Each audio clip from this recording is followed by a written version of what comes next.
I believe that art is ultimately about controlling your level of detail, particularly in animation, where the constraints of old man time / money / baseline ethical labor practices often mean that if you can give the indication of something using only one stroke instead of 3, well, there's no fucking reason why you shouldn't then, bucko, get that fucking eraser going, bro! By this definition, Supaatsu Taisa is the most successful piece of art in the history of mankind. Whenever I review something, I try to approach it from 2 main angles. What was it trying to do, and how was the production utilized to achieve this? Now, I don't know the particulars of what the arrangement with NHK was like, or what sort of schedule the animators had, or the techniques they used, or their previous work, or their names. To be honest, I've never actually even seen any piece of animation at all, but I am qualified to speak on it because I've had someone describe animation to me before. As far as I'm aware, there's something called a framp rat.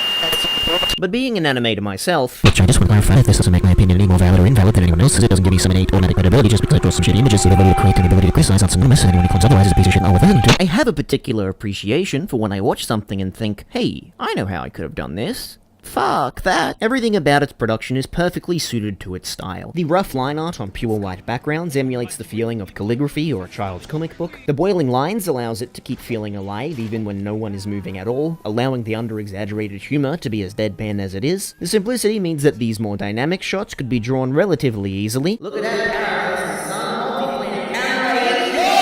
And the comedic timing, composition, and staging are all spot on. I think it takes real talent to make something with as much volume as this under the guise of being rudimentary, and you might not even have realized yet that these past bits of footage aren't even real. I made them. Out of all the Ani Kuri shorts, Supaatsu Taisa is the one that made me genuinely laugh the most, with its silly yet completely dry humor. I at least got more out of it than some of the others, like fucking Okka Kekko or some shit like that, like fucking Supaatsu someone got lumped on that fucking Taisa.